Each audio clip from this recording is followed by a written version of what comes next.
Yeah? No, it's okay. It's okay. Speak. We can hear. We can hear. Yeah. Speak here. Understand me? So I am completely embarrassed because I brought some words to say. I would like to do this. Yes, Mr. President. You want to make a statement? Please. 2 minutes. 2 minutes? 2 minutes, Mr. President. I know you're a president, but here we are all equal. If you don't mind, I hope you don't mind. This is civil society organization. For a moment, we are bosses. Bon. Please. Bon. Monsieur le Président, Madame, do you understand me? Yes. Madame la secrétaire générale de l'Organisation internationale de la francophonie, Monsieur Mohamed Ibrahim, Excellence, Mesdames et Messieurs. Je tiens tout d'abord à féliciter et à remercier le président de la République française, Monsieur Emmanuel Macron, pour l'heureuse initiative et l'excellente organisation de cette seconde édition du Forum de Paris sur la paix, ainsi que pour l'accueil chaleureux et les attentions dont ma délégation et moi-même avons bénéficié depuis notre arrivée. Qu'il me soit également permis d'exprimer mon appréciation à la Fondation Mo Ibrahim et à son président pour son engagement en faveur de la promotion de la bonne gouvernance, du leadership et du développement en Afrique. En effet, le prix Mo Ibrahim et l'indice Ibrahim de la gouvernance africaine se sont imposés au fil du temps comme des références internationales dans l'évaluation du leadership, dans la promotion de la bonne gouvernance et la transparence sur le continent africain. Et je voudrais également remercier les organisateurs de ce forum pour l'honneur qui me soit de prendre la parole dans le cadre de ce panel de grande importance dont le thème, et vous le savez, reconnaître le Sud pour une gouvernance mondiale plus équilibrée. Cette thématique sur laquelle nous débattons est actuelle et pertinente. Elle nous donne l'occasion d'évaluer notre action collective à l'aune des nobles idéaux de paix, de sécurité, de stabilité, de respect des droits de l'homme et de prospérité durable que nourrissaient les pères fondateurs de l'ONU pour mieux appréhender les multiples défis du moment dans un monde si trouble et en profonde mutation. En effet, la conjoncture actuelle est marquée par de nombreux défis et incertitudes qui réduisent progressivement notre capacité à répondre collectivement et de façon plus adéquate aux menaces à la paix et à la sécurité internationale. Les modes de régulation en vigueur déséquilibrés au profit des acteurs les plus puissants ne confèrent pas à la gouvernance mondiale une réelle légitimité. À cela s'ajoutent les multiples conflits aux conséquences humanitaires désastreuses, l'insécurité alimentaire, l'extrême pauvreté croissante, les atteintes aux droits de l'homme et à la démocratie, les changements climatiques, etc. Le monde aujourd'hui semble perdre sa vocation à protéger les plus vulnérables, à promouvoir une gouvernance mondiale plus juste et plus inclusive et à fonder entre les nations une véritable communauté de destin. En outre, la montée en puissance du populisme et de l'unilatéralisme, couplée à un pessimisme grandissant relativement à la capacité des Nations Unies à apporter des réponses adéquates aux problèmes des populations et aux crises aiguës qui menacent la planète, font douter de la pertinence de cette organisation dans un monde en proie de nombreux bouleversements. Devant l'inefficacité. I think because of time. You say something here about international organizations. Yes. Alors, je veux... Have a discussion. Oui, alors pour les organisations internationales, j'ai quelques idées. Nous pensons qu'on doit poursuivre la réforme du Conseil de sécurité et porter le nombre à 26, dont 2 États avec voix de veto, 2 États permanents. Do we all agree that really, as a South, we are not well represented in this international forum? In this international forum, whether it is the World Bank, the IMF, the United Nations, is that the general view among you, representative of the South? Hassam. Thank you very much. This is very, very important because we need to differentiate between the political and the socio-economic. In a country. I was very delighted to hear that you start to talk now with those guys in the north. And that is really overdue. Do you hear me? Can you translate the question, please, to him? We now have a problem between, in the north of the country, English-speaking, and the French-speaking part of the country, and they have been fighting.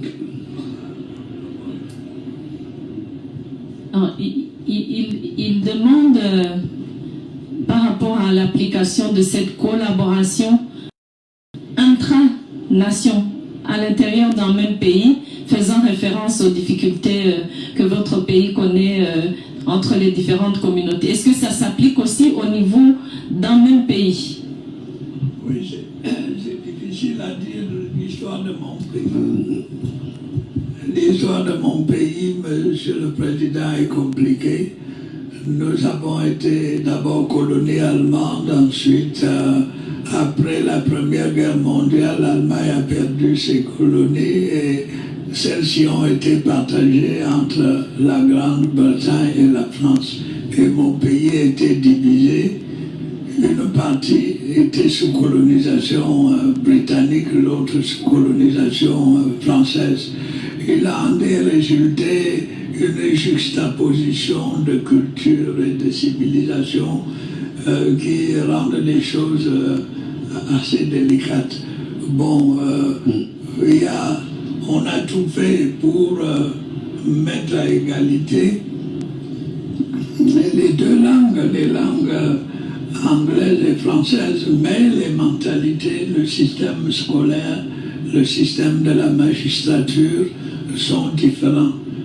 Nous avons donc eu des conflits qu'on est en train de résoudre en ce moment pour conserver à la partie de mon pays qui était sous colonisation britannique un statut spécifique, mais il reste dans l'unité de la nation.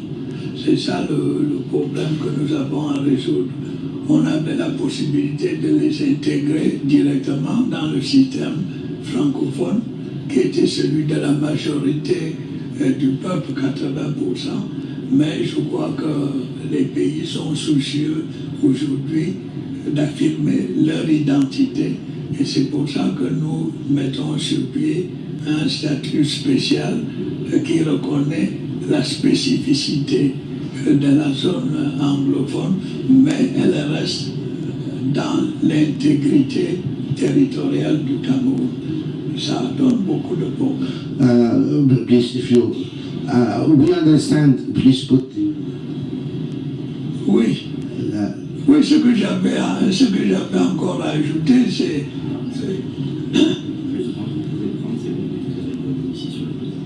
ça.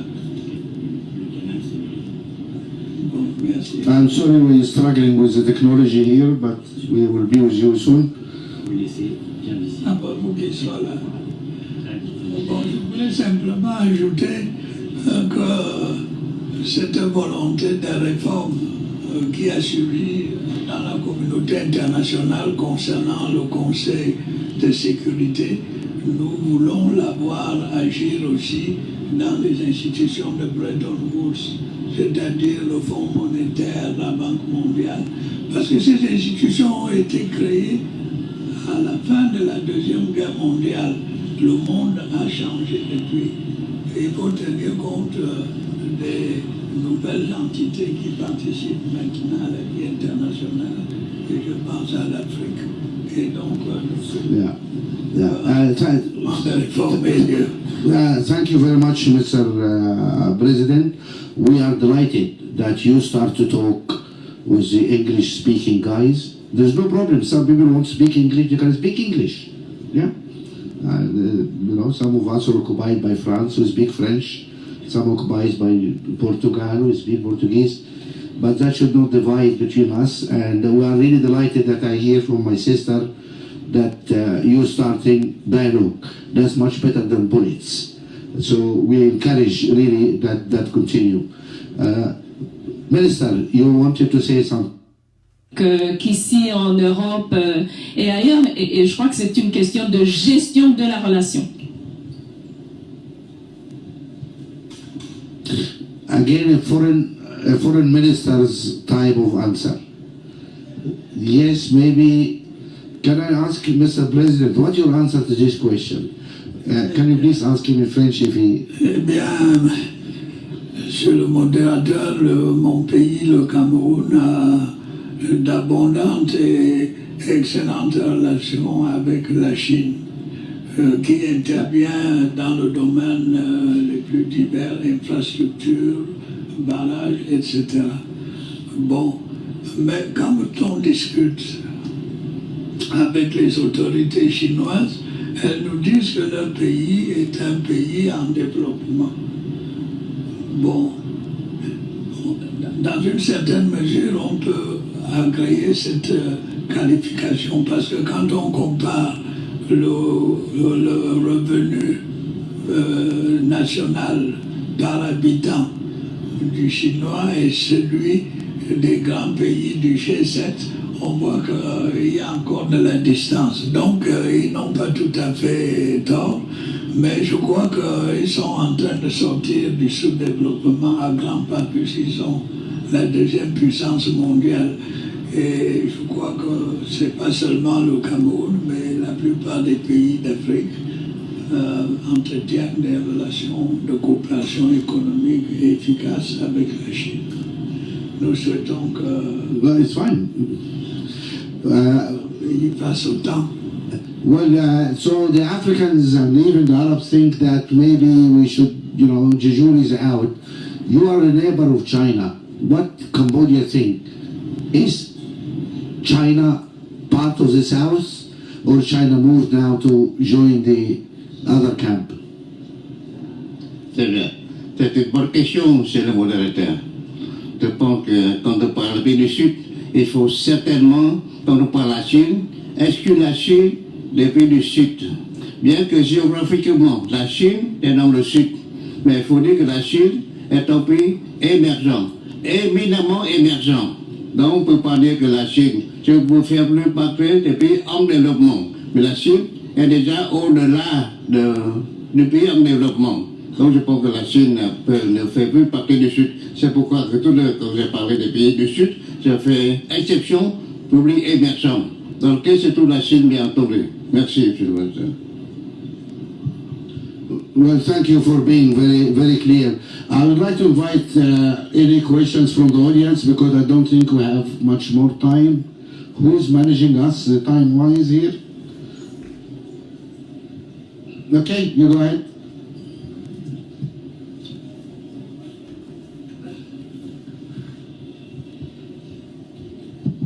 Bonjour. Ça marche ou pas? Oui, bonjour, merci beaucoup à tous, merci Monsieur le Président, merci à vous. J'avais une question pour continuer sur la Chine. Que pensez-vous de la Banque d'infrastructure et d'investissement asiatique? Est-elle un pilier potentiellement pour contrecarrer la position dominante de la Banque mondiale et du FMI? Et peut-être que d'autres initiatives de ce type se créeront dans d'autres pays du Sud.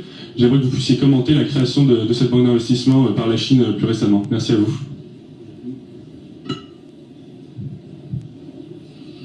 Right, who is going to answer to this one? Who? We can all do that. Okay, okay, right. So, I think it's an excellent question. And my answer is that if the existing institutions which came into place post-World War II don't accommodate the South, you're going to have such initiatives. I mean, take G20. It is basically because the G7 or the G8... I think the answer is clear. Okay. I accept Okay. it. We will ask for another question. We need to give more people the chance. Yes, that's clear answer. Please. Thank you so much. I'm called Kiza Saddam Hussein from Uganda. I'm a notary. My question, I would love to go to the panel, but most importantly, Mrs. Mushikiwabo. We understand that Africa is rising and the population is equally rising.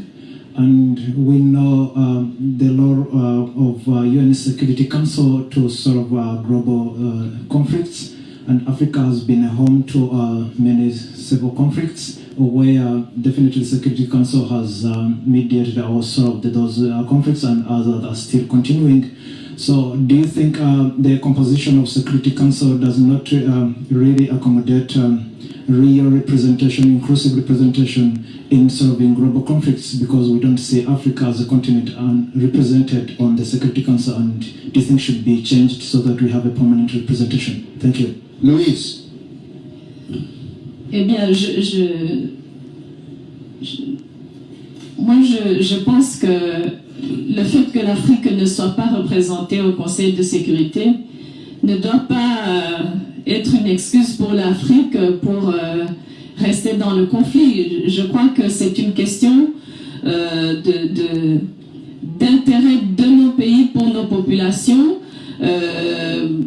On ne va pas attendre que les pays africains siègent comme membres permanents pour pouvoir s'occuper des conflits sur le continent africain. Mais ceci dit effectivement, le gros du travail du Conseil de sécurité en termes de conflits, c'est sur l'Afrique, à presque 70%. Donc c'est une injustice, mais ceci dit, je crois que l'Afrique doit s'occuper de ces conflits, doit arrêter les conflits, doit aller à la médiation pour les conflits, sans attendre que le Conseil de sécurité permette à l'Afrique de s'asseoir autour de la table. Okay, Louise, thank you. I think you get the answer. We have one last question. I see. Please. Okay, go. Oui, bonjour. Bonjour madame, bonjour monsieur. Je voudrais poser deux questions. La première question, c'est pour... Only one question. No, okay, Only one question. Only one question, ok. Ok, nous avançons beaucoup avec la révolution digitale aujourd'hui dans le monde, et l'Afrique est à son point culminant pour accéder à cette ressource qui est une ressource principale. Mais nous avons des problématiques. Nous venons de lancer le Centre panafricain de numérique digital, mais comment on va faire avec la francophonie, avec les fondations comme Mo Brahim, pour créer un système de hub des universités, pour qu'on puisse faire la promotion de la démocratie au niveau déjà des enseignements qu'on donne aux enfants, se mettre à la page pour lutter contre la cybercriminalité demain et les fake news qui arrivent, parce que la formation est l'outil nécessaire pour combattre ça. Donc moi je lance un appel avec... Sorry, question. What's the question? Question. Thank you. Thank you. Question, no statement. The question is qu'est-ce que la francophonie et la fondation Mo Brahim comptent faire pour les écoles dans les formations, pour qu'on puisse amener les écoles à enseigner la démocratie et la citoyenneté, pour qu'on puisse échapper à tout à fait cette guerre de la cybercriminalité prochainement. Who wish to answer this question?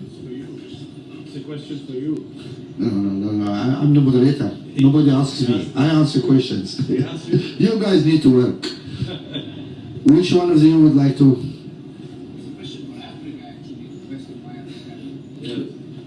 You are eloquent. You go ahead now, Sister Louise. Merci. Je pense que c'est une question qui a beaucoup de sens.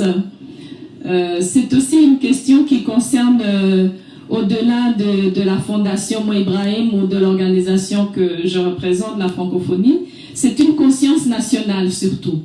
C'est une conscience nationale. Nous, à la francophonie, dans le travail que nous avons entamé dans le domaine du numérique, effectivement, nous comptons réveiller les consciences dès le plus jeune âge sur les dangers qui guettent ceux qui sont déjà engagés dans le domaine du numérique. Mais bon, écoutez, les fausses informations, les Fox ne sont pas nouveaux. Je pense que ce qui est nouveau, c'est la capacité de propager les fausses nouvelles. Mais pour moi, c'est un effort collectif. Au-delà de la francophonie, c'est les États eux-mêmes dans le système éducatif, mais c'est aussi nous tous, c'est la Fondation, c'est la Ligue arabe, c'est un effort collectif. Well, thank you very much. With this, we come to the end of this discussion. We could have had more time, but I'm told that it's finished. I would like really to thank Mr. President, His Excellency, and all our good friends here for the frank and honest discussion.